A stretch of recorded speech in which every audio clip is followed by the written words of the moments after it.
Time is 7:01. I'll call Common Council meeting to order. Could we have roll call, please? Baker. Here. Gallops. Here. Gotsky. Here. Iverson. Here. Reamer. Here. Schatzinger. Here. Sorensen. Here. Split. Here. We have a quorum.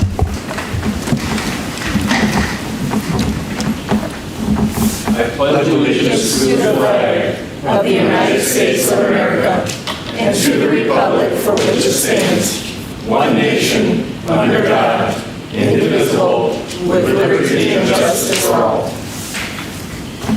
Good evening, everybody. I'm Karen Gigax Rodriguez, pastor at the Federated Church in Green Lake, but I live here in Ripon. There's a little spider scurrying across. So would you join me in a moment of prayer? God, as we gather this evening, we're mindful of our place in the whole of creation, and we do pray for safety for everyone in our area and areas around us. We are grateful to have this shelter. We are grateful for all who have come to do the business before them this evening. We do ask your blessing, your guiding Holy Spirit upon them as they do the work for this community. We are grateful and we pray these things in Jesus' name. Amen. Thank you. Thank you. And before we get started, I just want to say if there is severe weather enough for us to seek shelter, we will take a recess and follow Chief Waldner's instructions. Like you can follow instructions. All right. Is there a motion to approve tonight's agenda? I'll make a motion to approve tonight's agenda, Mayor. I will second. A motion by Doug, second by David. Any discussion? Hearing none. All those in favor of approving the agenda, say aye. Aye. Opposed? That is approved. No one has signed up for public comment, so I'll move into accepting informal reports from standing committees and staff. Is there a motion to approve the reports as published? I'll make a motion that we accept the minutes as published. I'll second it. I have a motion by Steve, second by John. Any discussion on the informal reports?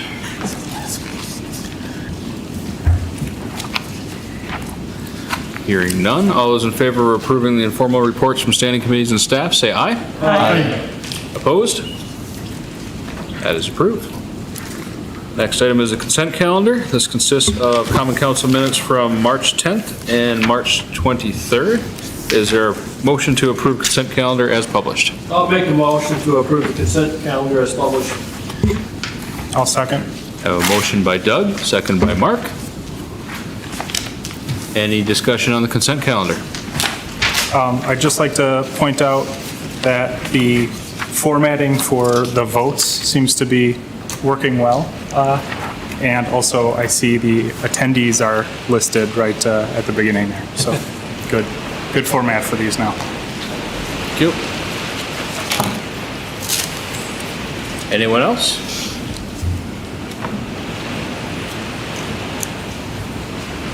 Hearing none. All those in favor of approving the consent calendar as published, say aye. Aye. Opposed?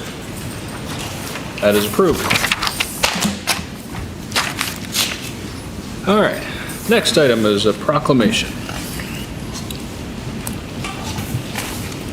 Whereas the legislature of the state has adopted an act designating Arbor Day, and by that act has designated April 24th, 2026 as Arbor Day in the state of Wisconsin, and whereas it is the purpose of the designation of this day throughout the nation to encourage the planting of shade and forest trees, to encourage the harvesting of our forest crops by approved conservation methods, and to encourage the protection of our forests from devastating fires, insects, and disease that destroy the beauty and usefulness of our woodlands as well as their wildlife. And whereas the city of Ripon has been designated a Tree City USA for a total of 27 years, and whereas through the cooperation of all residents of the city of Ripon, the beneficial effects of forest tree planting, proper conservation practices in harvesting timber, and protection of the natural enemies, protection from the natural enemies of the forest can be materially increased. And we can pass on an enduring heritage of a vital natural resource to succeeding generations. Now, therefore, I, Theodore Grant, Mayor of the City of Ripon, do hereby proclaim April 24th, 2026 as Arbor Day in the City of Ripon. The City of Ripon urges everyone able to do so to observe this day by planting of one or more trees. The City of Ripon also encourages residents to participate in Parks and Recreation Department's Arbor Day activities. Proclaim this 14th day of April 2026. Could I get a motion to approve and accept that proclamation? I move to approve the Arbor Day proclamation and designate April 24th of 2026 as Arbor Day in the city of Ripon. I'll second it. I have a motion by Jolene, second by Doug. Any discussion? Jolene? I'm proud to be able to support this proclamation. I think trees are not only valuable for the environmental aspect, but I just think also aesthetically for a city. It makes it pleasing to be a part of and for people to enjoy its shade and other benefits for wildlife. Today, earlier, I had talked with our city administrator about trees and, you know, for example, if there is a street where or construction where trees may be removed, to remind our city that we do have a plan in place where residents can request trees. Adam, do you mind saying anything more about how our city is committed to replenishing trees? So annually, we do generally 2 orders through a nursery. One of the orders is in the spring. That is tied to Arbor Day. So individuals who have participated in our tree planting program, which is they have voluntarily submitted their information for us to plant a tree in the boulevard in front of their house, and then generally they help us take care of it. In the event that there's a road project, we generally go through after, if there are trees removed, and plant trees to replace trees that were taken down. And then there are trees planted in the parks. So Ashton in the Parks and Rec Department will be hosting, I believe, students again and doing a planting with Arbor Day. And then the rest of the plantings are generally done in spring and fall, coordinated by Allen and Ashton. So if you need information, it's on our website, or contact DPW or Ashton. Thank you. Anyone else? Hearing none, all those in favor of accepting the proclamation designating April 24th as Arbor Day in Ripon, say aye. Aye. Opposed? That is approved. Thank you. Moving into our agenda items. First one is an annual alcohol beverage license requested for the period of June 30th, 2026 for fermented malt beverage and/or intoxicating liquor at, sorry about the pronunciation here, La Taquiar Mexican Store at 821 West Fond du Lac Street. Anyone want to start discussion? Or Motion to approve. I'll second. we have a motion by John, second by Jonathan. Any discussion?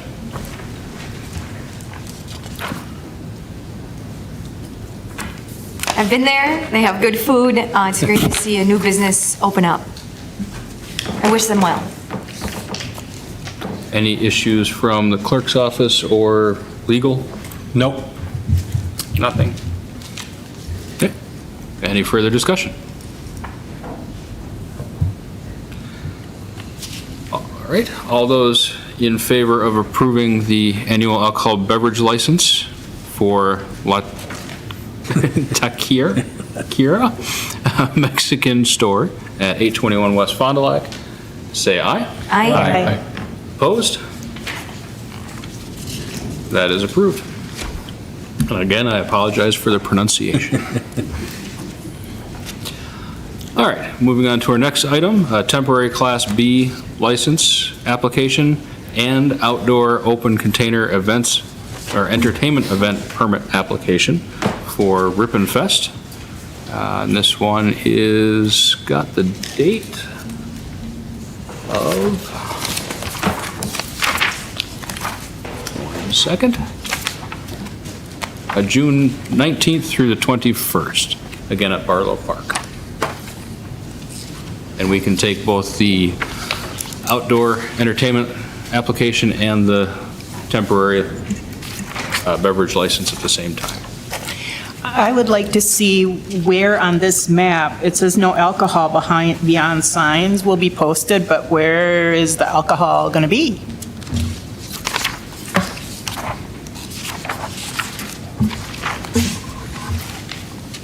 Is it more clear in the color picture? I was going to say. What blue? There's a blue box I got beverage tent, but let me just see if I can pull up. Yeah, there were really no colors that came through on There's that. no colors that came through. I don't know, that's what I'm guessing.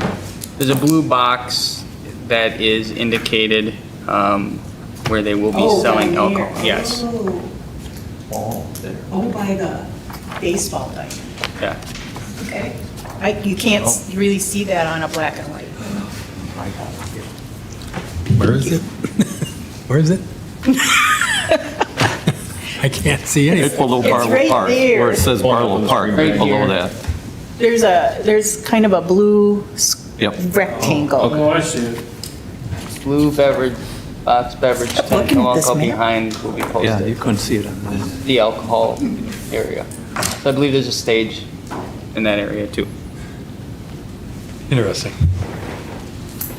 Sounds very similar to what was previous years, maybe different, slightly different location, Yeah. different tent setup. Yep. Because that's about where it was previously. I'll make a motion to approve the license. I'll second it.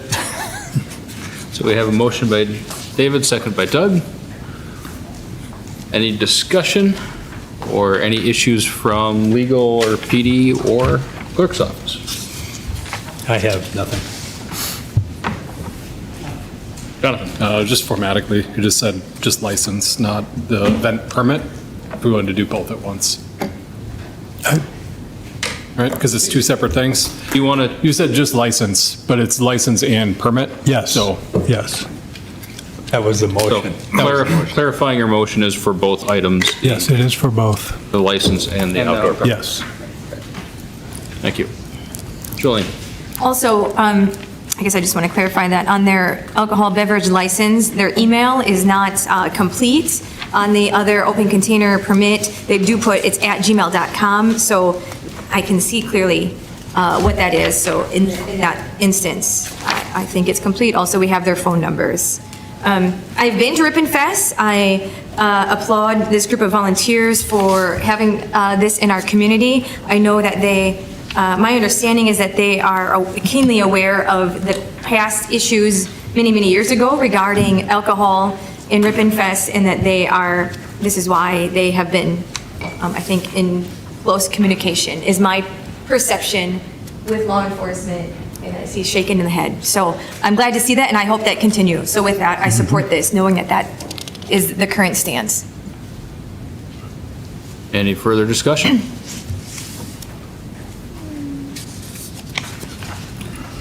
Hearing none, all those in favor of approving the temporary license, or Class B license application and outdoor open container entertainment event permit application for Ripon Fest, say aye. Aye. Opposed? Those are approved. Thank you.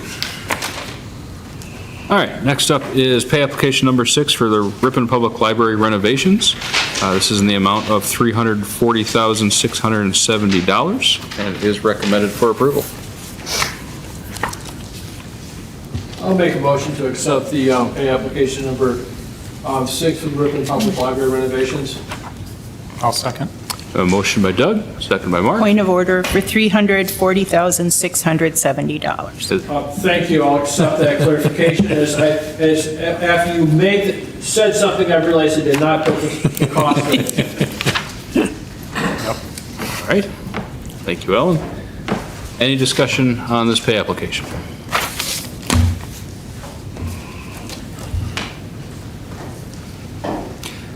Hearing none. All those in favor of approving pay application number 6 in the amount of $340,670 for the Ripon Public Library renovation project, say aye. Aye. Opposed? That is approved. Thank you.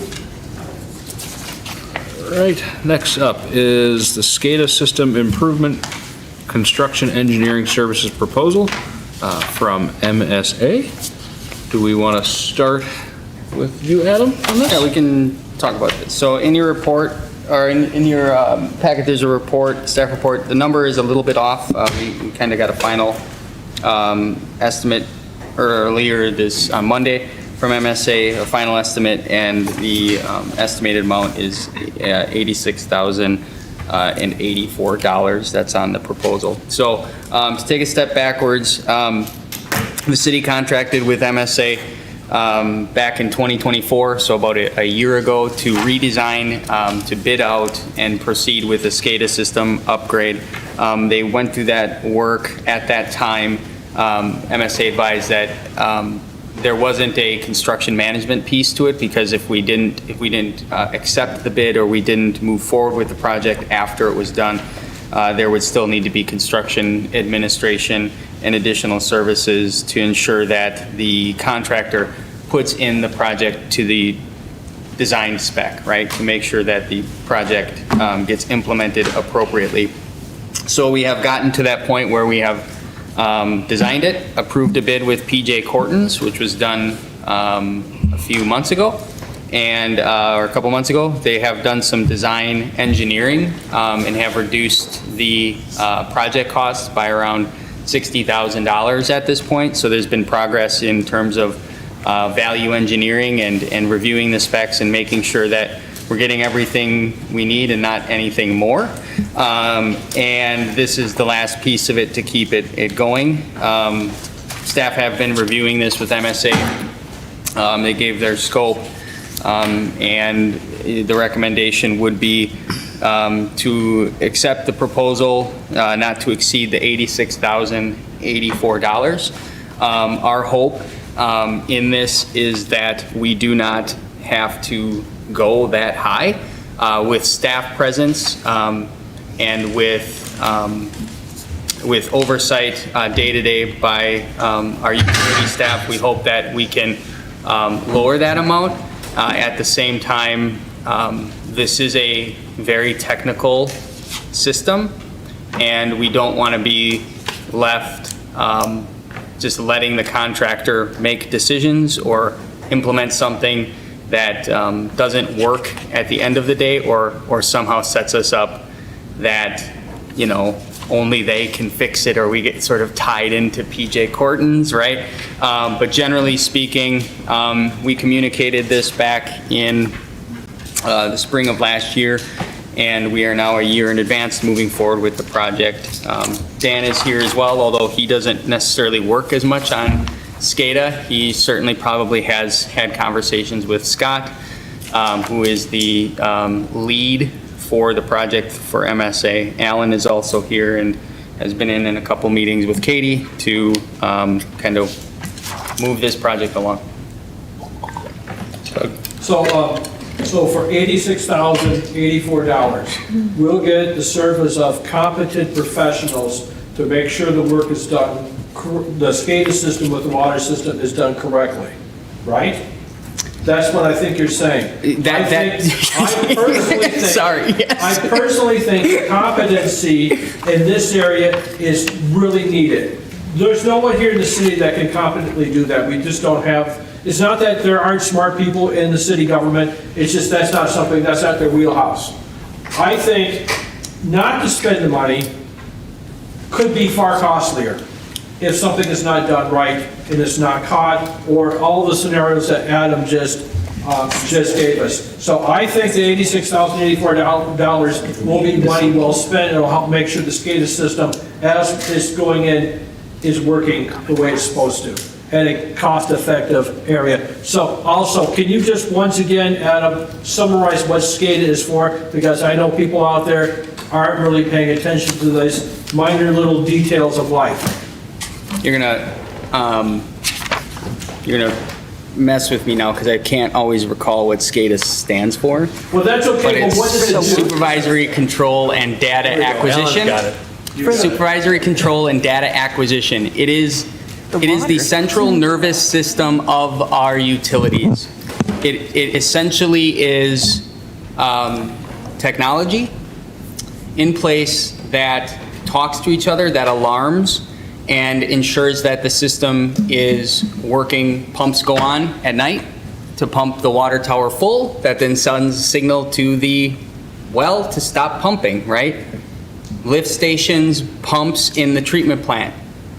Go, if it stops, or we have an overflow, like maybe this morning, because of a lot of rain, or close to an overflow. We didn't have an overflow. It was Close touchy. to sorry. It will alert us. So it is the central system that gathers, collects, alarms, and the current system, we talked about this, it's $1 million project.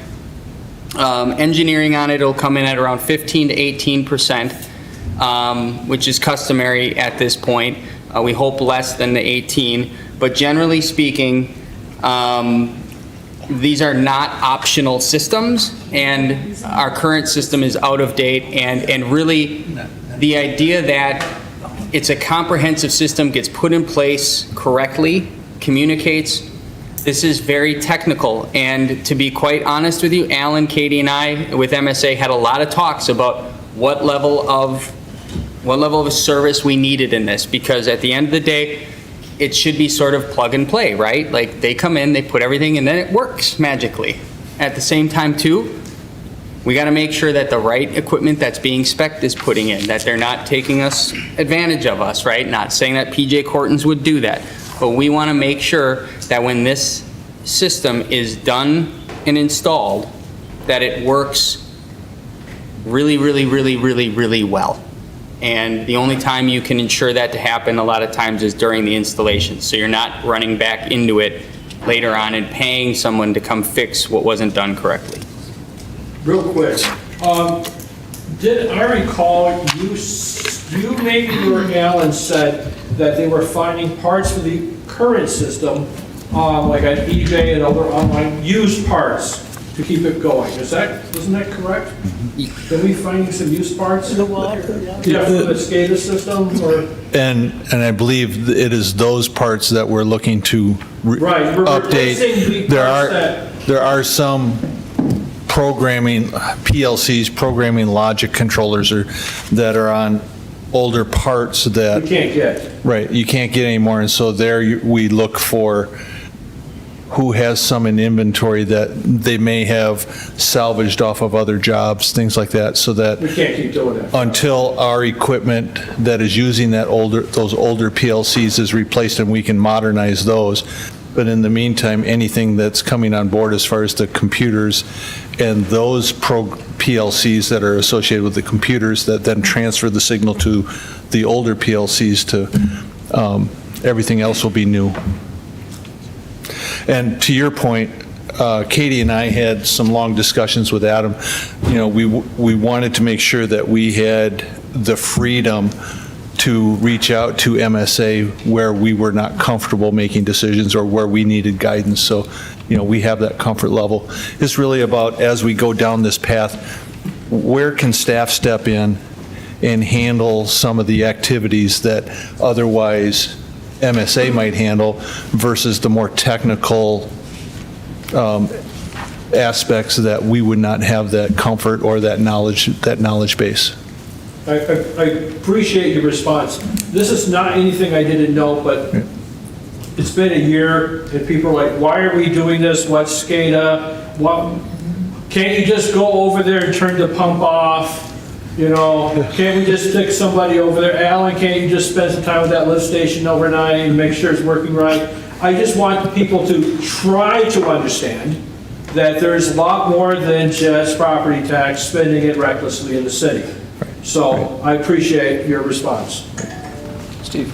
I just had a quick question. Do they have a backup generator for that? Yes, the whole facility is covered by a backup generator. Good. Thank you. Now, are you guys going to be trained and operating this where you can, anytime there's changes? I won't be, but the wastewater and water folks will be. But you, I mean, the people that actually do work. Yes, they will. Yes, so you will be trained as far as anytime you make changes, you guys can make the changes. Right. You know, different size motor, whatever you need to do to. As far as the controls, scheduling, on, off, adjusting, things like that, the day-to-day operations with what we have, the answer is yes. Okay. If we swap out a motor, but it's a different horsepower and uses maybe a different variable speed drive or something like that, that I cannot speak to. I would imagine that might require some more technical, in-depth programming, just to make it ready for us to use on a day-to-day I basis. was hoping they would have changed that by now. Yeah. I'm only. Why would you though, right? Yeah. I don't know the whole answer to that. I can only speculate that at some point in time, it will require people with more programming knowledge than your staff to come in and help us with that. Okay, thanks.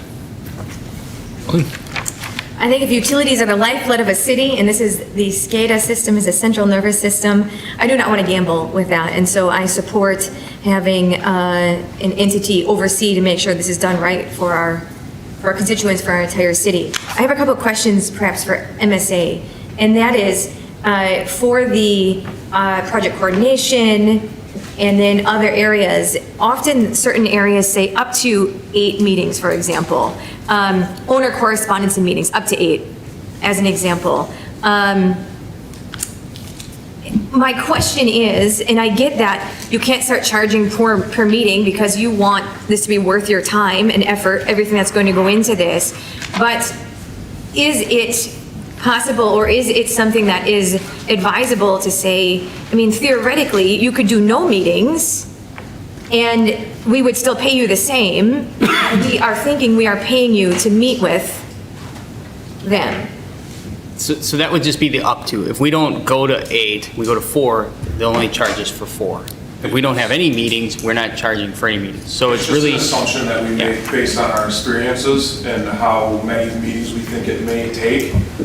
If it's something that city staff can handle in a meeting or something like that, and we don't need to be called in, then we would not charge for it. So basically what this is a time and materials contract or an hourly contract. So if Alan calls us up, says, hey, I need you guys in this hour-long meeting, we would attend that meeting, provide our input, our advice, feedback, that type of stuff, and then, charge and say that we went to one of the meetings. So as Adam mentioned, the intent would be to come in under this 86,000. This is what we're thinking is hopefully the high end, and we can work our way down, especially if there is city staff who, feel comfortable with having some of these meetings, the coordination and stuff like that. There's also some submittals and deadlines that need to be hit and stuff like that. So that's really what we're trying to make sure that the project progresses as it needs to, and we're not missing any steps. Hopefully that helps. It does, and I know that we have a close relationship since you worked with our city. I guess what's hard is because there isn't an amount, we wouldn't really know what kind of a discount we should be getting. Perhaps you have that internally. I don't know, if you don't have as many meetings. But I guess the important thing is when we make our motion, we're saying that we are approving up to this amount, correct? Not to exceed. Not to exceed. Right. In the end, MSA has tried to project, look into a murky crystal ball, what would possibly be involved during the course of the construction of this. It could be that there might be 9 meetings, but then there might be a lesser amount spent elsewhere in the contract. So it's about trying to staying under that $86,000 figure, and they track their costs very carefully, and I'm sure that we'll have access to that. And then real quick, just back to my colleague's question about training. Do you feel, Alan, that will be covered under sort of your checks and balances to make sure your staff is trained, or should that be in this contract, that MSA checks with training that's done properly? That is something Katie and I have talked about. There will be a very diligent review before we close this out, that our staff is trained and comfortable with it where we're at. Okay, thank you. All right? Yep. I'll make a motion to approve the construction and engineering services proposal from MSA Professional Services not to exceed $86,084. for the SCADA system improvements. I'll second. Motion by Mark, second by David. Any more discussion? Just for point of clarification, why does the 185 appear on this statement? Which 185 to 730, or am I missing here? What is what? I believe that's the. It's the sum of the two design- contracts. Yeah, the design contract plus the construction Okay, contract. oh, okay. So the design and the oversight are separate. Right. Yep. And I think there was one change request with the design phase that was included in there also. Thank you for the clarification. Any further discussion?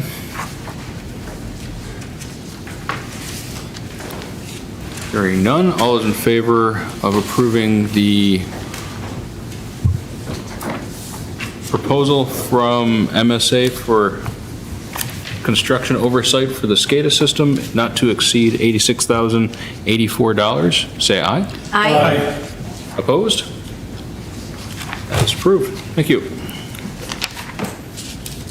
All right, next item is to review and approve a bid for the Houston Street, East Seward Street reconstruction and a notice of award. Adam? Thank you. In your packets, we have an updated staff report, or sorry, on your table is an updated staff report. So the city worked with MSA to bid out, solicit bids for Houston Street. I can pull up a general kind of map here, maybe, in the plans to show you an idea of where the project is located. So the area in which, if I can get this to move, we will be reconstructing starts at around the East Fond du Lac intersection on Houston Street, proceeds to Scott Street, and that intersection into the Blossom Street intersection and a little bit into the East Water, and then also moves down to East Seward Street. In addition to this, we did bid out, and I don't know if it's in here, a small section of Aspen Street for a mill-in overlay. So as a bid alternate, we put that in there. The main reason is because half of Aspen Street is getting done as part of the DPW building, and the other half wasn't. And the road is in pretty rough shape after construction, so we said throw that in as a bid alternate to the project. The city bid it out. We had 4 bids. There's a bid tab in your packet. RLAM was the apparent low bidder and lowest qualified bidder, followed by Copland and Keenis, Donner, and then Egbert. So it was a competitive bid ranging from 2.04 million up to about 2.585 million that was Egbert at the highest. So this is the project area. This was the plan that was done. This is a complete reconstruct of this area. So that means water, sewer, sanitary, road. It ties in nicely to the existing park improvements because there's been some stormwater issues there, and overall has been on our capital improvement plan for the last 3 years or so. So you can kind of see the project scope. There's also sidewalk, driveway improvements, curb and gutter replacement. You see the Aspen Street portion of it. RLAM is the apparent low bidder at 2.004 million. In terms of funding, I'll note that we did receive a $639,000 LRIP grant. So that is a state grant to assist with Houston Street. That is not utility eligible expenses, so that's for roadway and storm sewer and those types of improvements. We also did put in a couple intent to applies. They are forms that you submit for projects to the Safe Drinking and Clean Water Fund. Upon further review, we're recommending that we don't pursue those. We did that on Hamburg and Henny. One of the main reasons is those carry federal requirements, and realistically, you know, is that juice worth the squeeze? When there's principal forgiveness in a project with eligible expenses, you add the federal requirements, it may add some dollars to the overall cost with prevailing wage. Most contractors are already paying prevailing wage, but it's not necessarily enough to offset the overall cost impact. And the bids were very competitive, and if we want to pursue that, the recommendation would be to reject the bids, put those requirements in a second bid, rebid it, and see what happens. Wouldn't recommend necessarily doing that. We have time to do that if that's something the council really wants to pursue, but at the end of the day, it just, Hamburg Henny made sense because CDBG requires those same exact federal requirements. So it kind of marries together very nicely. LRIP doesn't. So you'd be adding work and adding administration and adding some cost to the project that may not come back to you. So we would finance it with the LRIP as well as then more traditional financing, borrowing allocated to the general fund and utilities. And so we would just recommend, if we're going to move forward with the project, that we would do that under this bid. You can review the bids. Dan is here to talk about any of the design, any questions you may have. I just need clarification. So the bid amount is 2 million, yada, yada, yada. And then we get up to a $639,000 reimbursement from the WISDOT. Is the 2 million a gross, and then the net would be less the 639,000? Yes. Okay, that's all I needed. Okay, thank you. Doug, then Julian. Just a question, so would we be applying for the Clean Water Fund and Safe Drinking Water Loan Program too? Or is that the one we're not going to do? It's recommended at this point that we would not. In my initial staff report, we had talked about pursuing it after talking with MSA because of the federal requirements and potential need to rebid or assume a change order. It's not a clean way to do it, and it just, you may cost yourself a little more money to do the project. We may be eligible for principal forgiveness. So just doing math, you're like, okay, it may cost us 10% more to do the project, right? So you're up 200,000. You then get 25% principal forgiveness just on the water and wastewater portions of the project. So say that's, you know, $1 million, right, of the project cost. So you're at $250,000 of a principal forgiveness that we're not guaranteed. It's just a potential to get that, and a 1.4% interest rate. We are also adding administrative costs to apply for the Clean Water Fund, manage those things. It just adds dollars. So when you're really looking at it, marrying these with a CDBG program or doing it independently makes sense. When we already have a grant and you add complication to it, it's better to forego that with this project. It's just the principal forgiveness question mark. If we don't get principal forgiveness, all we're getting ourselves is maybe a little bit lower of an interest rate, but a higher project cost to finance. Okay. So it just doesn't make sense. That makes sense, but what, in the future, in another project, it could make sense. Yeah, absolutely. We have probably 8 intent to applies in the DNR's inbox, right? And when we're talking about projects that are larger, right? You know, like say the well project, that one makes sense because also the principal forgiveness amount, because it is a different type of project, may move up the priority list and cover a higher percentage because it's, say, a well. So we look at each project and say what makes the most sense. And in this case, while I think our initial intention was to move forward with clean water and safe drinking water, at this point, it's really not as beneficial as what we had hoped when we started the project. Okay, thank you. Jolene, then Steve. I understand the dollars and cents argument that you just made as to why it makes sense not to apply for that.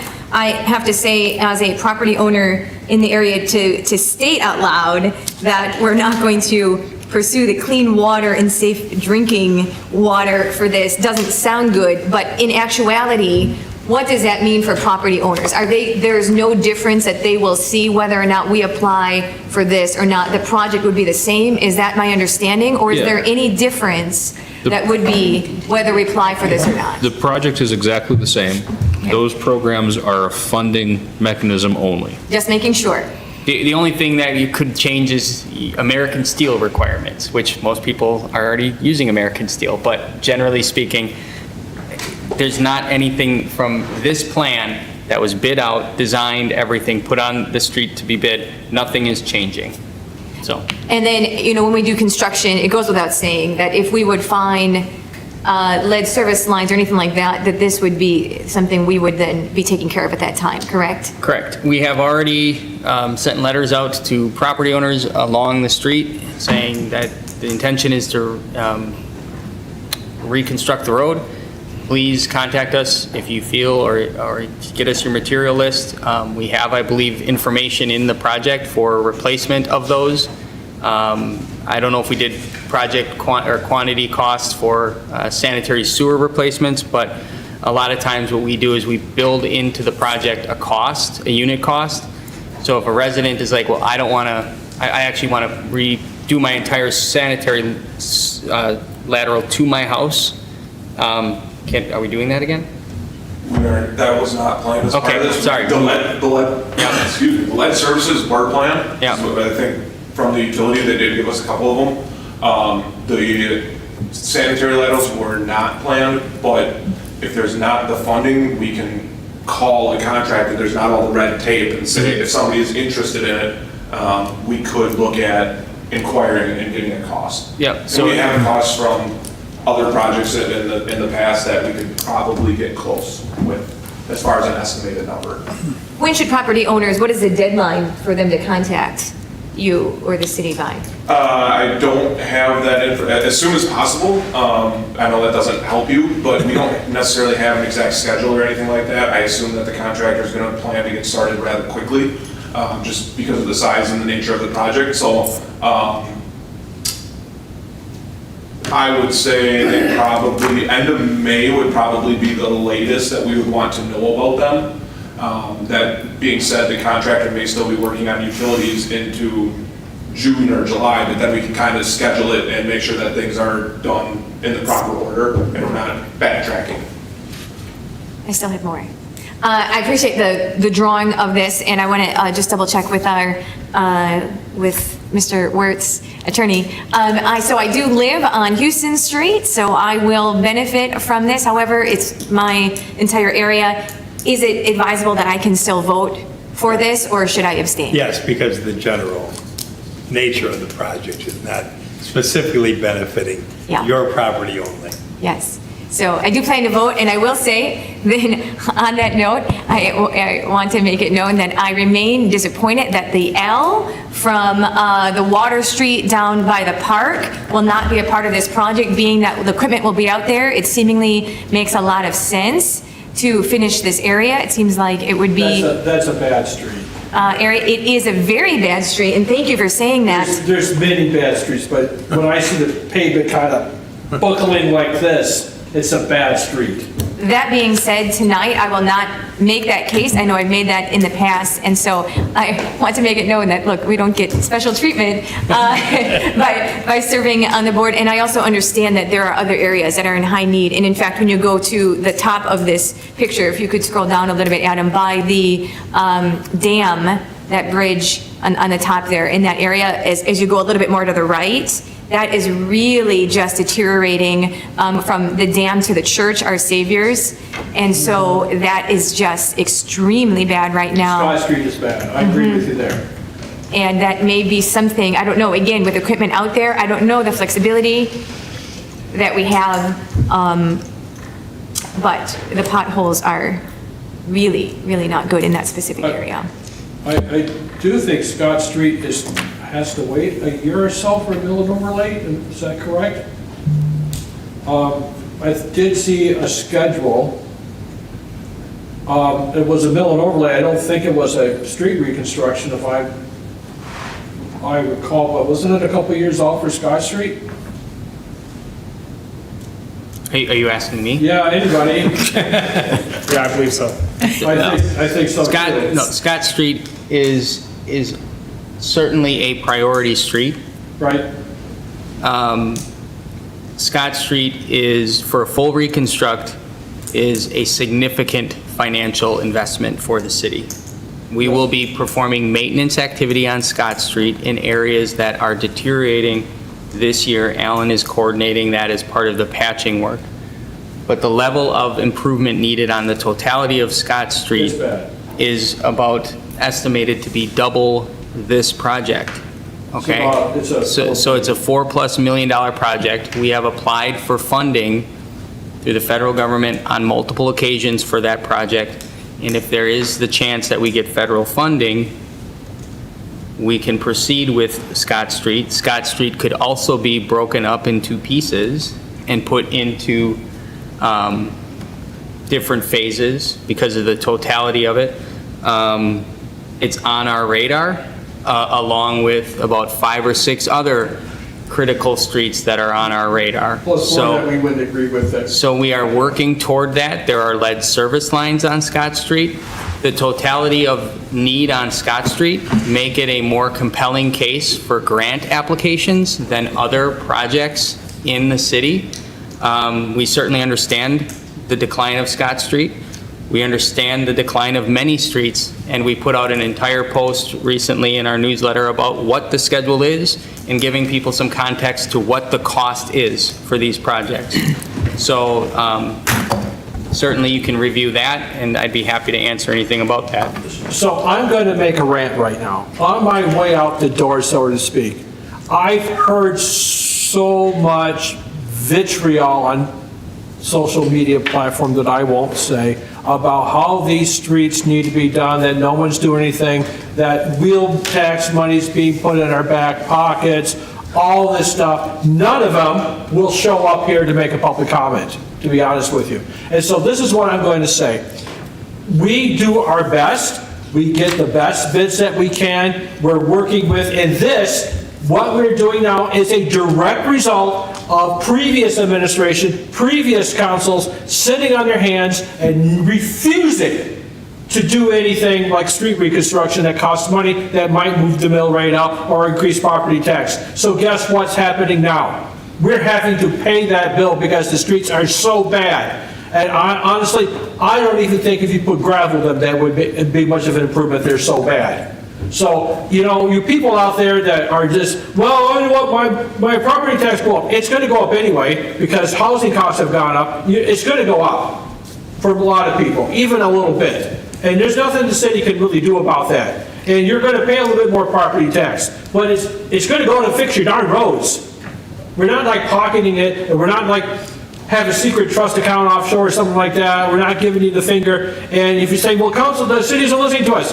It's in the budget. We listen. We're fixing it. That's an expression of our desire to fix the streets. And we can't fix them all at one time. We're so far behind. We're way behind.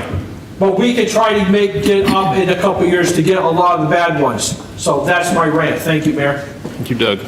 John. I'd like to make a motion to accept the bid for Ripon Lineman Material Incorporated in the amount of $2,004,145.75, including the recommended bid alternative for Aspen Street asphalt overlay. I'll second it. Motion by John, I'll give the second to Doug. Any discussion on the motion?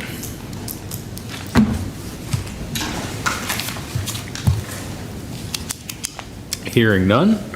All those in favor of approving or accepting the bid from RLAM Inc. in the amount of $2,004,145.75 for the Houston Street, East Seward Street Reconstruction Project and issue the notice of award. Say aye. Aye. Opposed? That is approved. Thank you.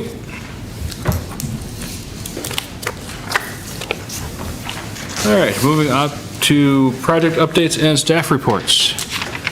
Anything for DPW? There's a distinct possibility that the demolition of the old buildings will start next week. Depends on how far behind the contractor gets after this week's weather. And how much was the demolition again? $58,000. $58,000. Okay, thank you, Ellen. You're welcome. Walk right into that, didn't I? Not $3 million. Not $3 million. Is that all for you, Alan? That's all I have for you. Thank you, Alan. Nothing for PD? Adam? All right. A couple updates you have in your packet from me in the monthly report. The first I'd like to highlight is the Douglas Street rail crossing. The city did issue a appeal to the Officer Commissioner of Rail Roads. Long story short, after an accident that occurred at the rail last year, the Office of the Commissioner of Rails issued an order for the city to reconstruct essentially the Douglas Street crossing and install a island or a raised median. We have challenged that and plan to challenge it because plans go back to 1994 through a state highway project that approved that design. And again, you have my report there kind of highlighting our case for that. Yes, Doug? Real quick, if that's denied, what's the next step? We will pursue it further. For what?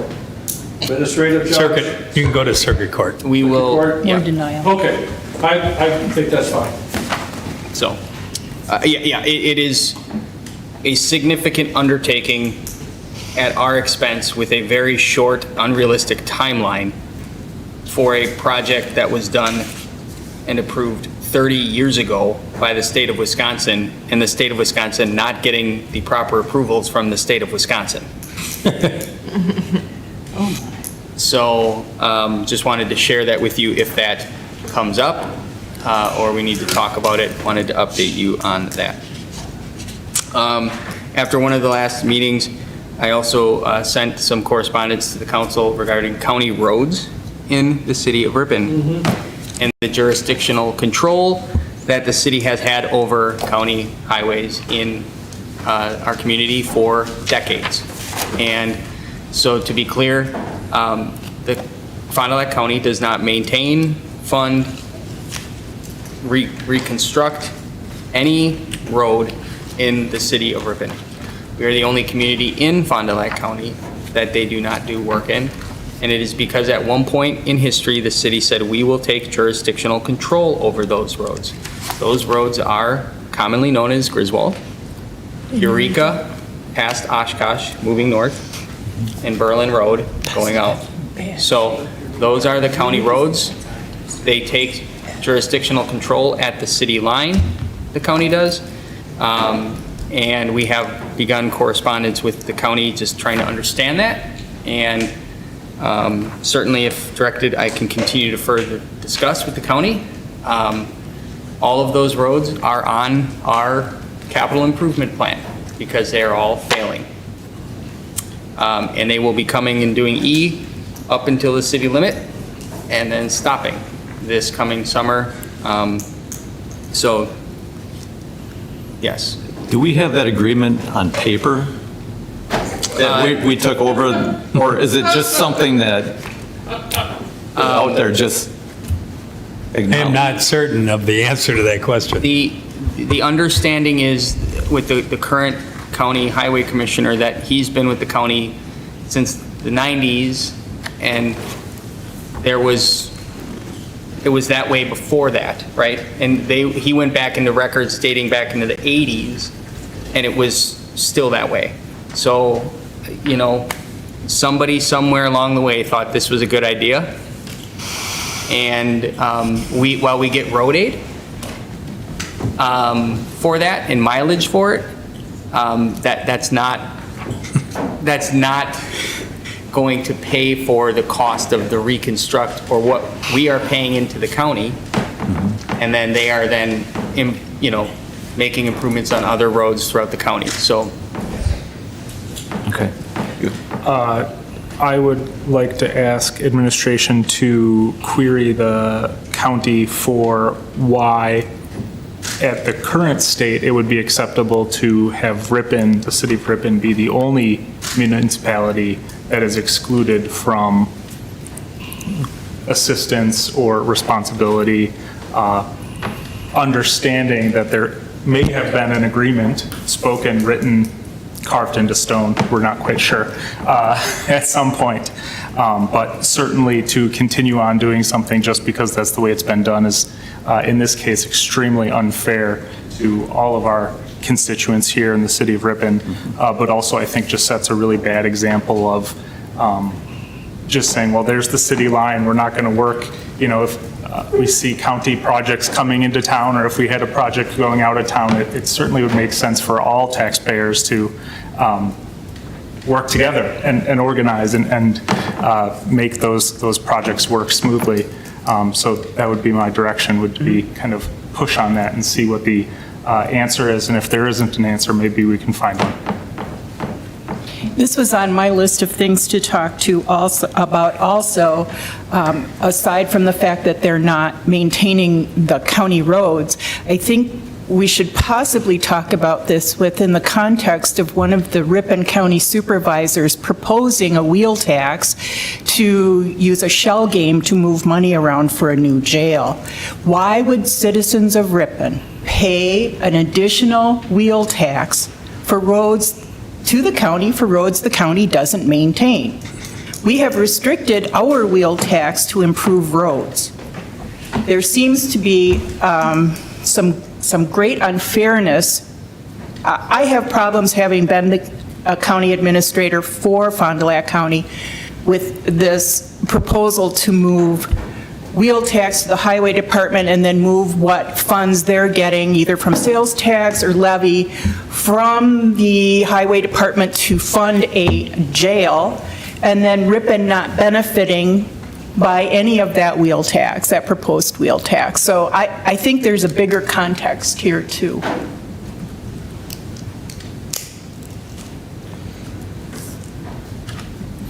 Additional updates, Adam?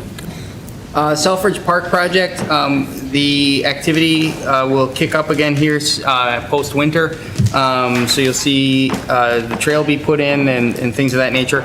We did learn that there will be a delay, a significant delay in the fishing dock and kayak launch, likely beyond the completion deadline of the project. They did not meet the original spec, the contractor and subcontractors, so when we brought that to their attention many months ago. They have tried to work to meet the required spec, and that is now causing a delay. So we hope to have all of the docks installed by August. We had hoped to do that in spring here, so we had it open in the summer. If there are any issues, we'll continue to report it back out to the council, but we feel that at least there's progress being made to meet those specs and get them installed and constructed. Housing updates.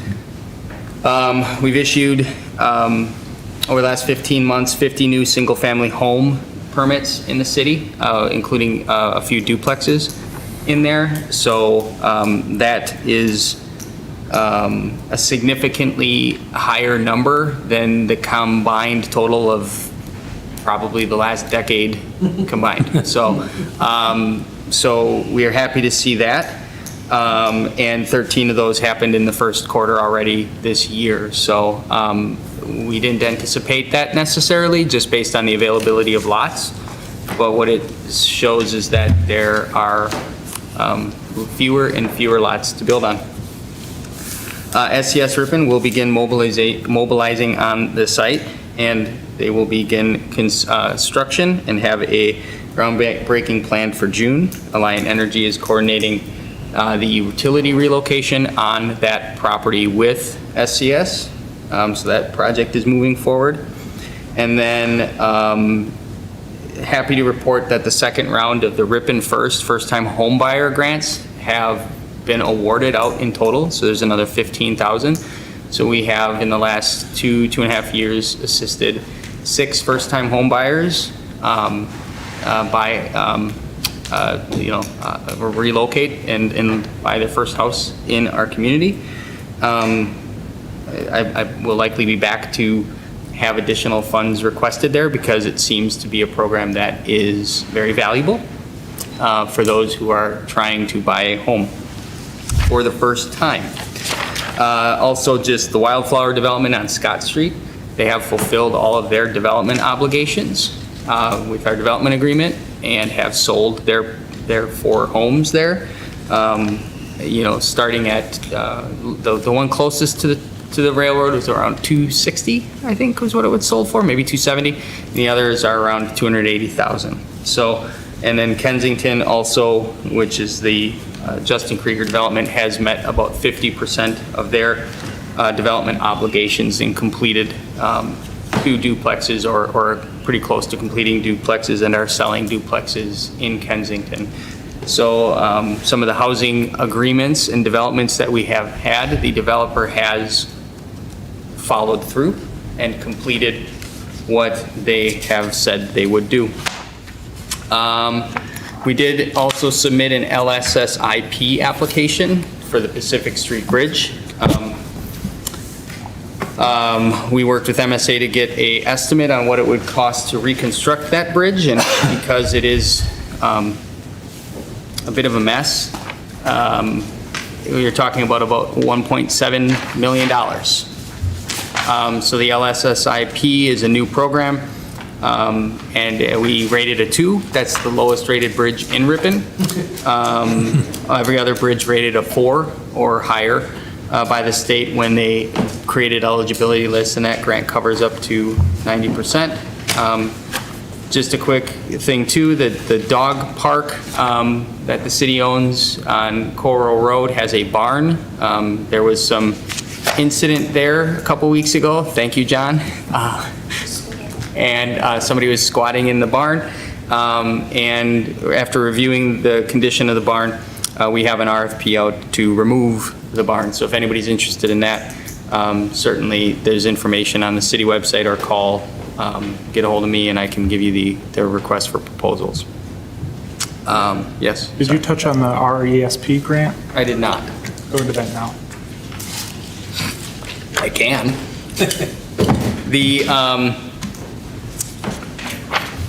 We did also host GDS, which is, oh my gosh, what does RESP stand for now?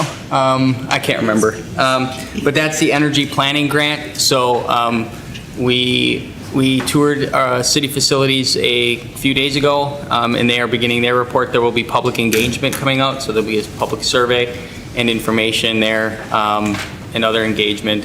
So just be on the lookout for that. But looking at the overall energy plan, as you can tell from this building, they took a lot of notes. It's not a comfortable space. It's pretty warm in here right now because you can't control this thing. But anyway, that will be a major focus, is this facility and mostly the wastewater treatment plant, because energy costs continue to go up. And then a component that we want to get into is public education, just educating the public about programs and opportunities for energy reduction. Although we don't sell energy and we don't do that, we consume it, and our community does, and it's likely going to go up in cost over the next couple years, double digits. And as a city, we have obviously a budget, and a 15% increase on energy expense for a wastewater treatment plant is not overly sustainable. I just wanted to point out on that, that it's a plan development, it's kind of an audit, it's an assessment of where we are, but it was substantially covered by a grant, 100%. It was 100% covered by a grant from PSC. PSC. Public Service Commission. Public Service. And I think, as Adam was just kind of making the point to is if we can help our city buildings become a little bit more energy efficient, if we can help raise awareness across the city to become a little bit more energy efficient, whether that's electricity, water usage, kind of every little compounding percentage will help everyone keep their energy bills down, because we don't have a lot of being able to keep those down right now as we see our bills continuing to go up. And then finally, the meeting schedule moving forward here. So tonight is the official last night of this seated council. We will meet next Tuesday, April 21st at 7 o'clock. This council will gavel in. There will be the swearing in of the mayor and the newly elected council.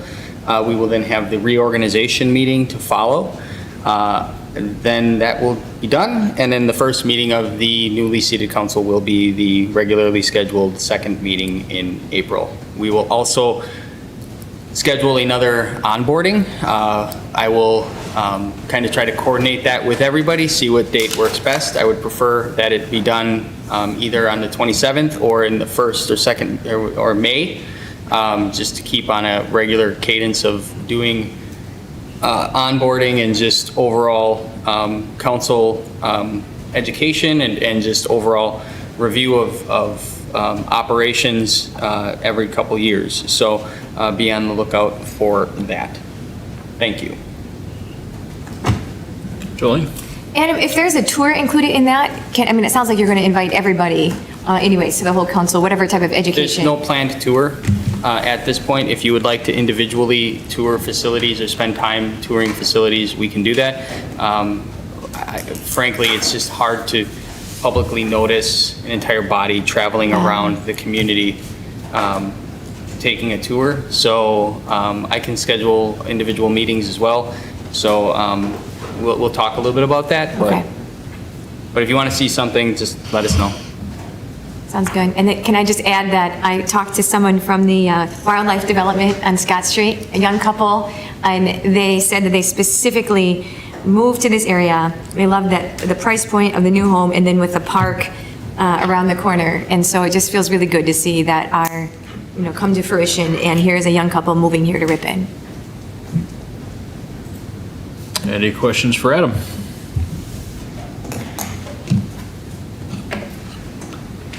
All right, so he stole my thunder on next week's meeting, so I have no announcements to make tonight. Any future agenda items or comments from council? Jolene? Perhaps next meeting is when we say this, but in case I don't get a chance to say it, I just want to say to my colleague in my district, it has been an honor to serve with you. Our city is better for your service, and I've always appreciated your attention to detail, your questions, and please keep being involved. I know you will, but again, it's been an honor to serve with you. Thank you, Jolene. Anyone else? We'll see him next week. Okay, all right, I just checking. Would anyone like to make a motion to adjourn? I'll make a motion to adjourn, Mayor. I'll second it. We have a motion by Doug, second by Mark. All those in favor of adjournment say aye. Aye. Opposed? We're adjourned at 8:09.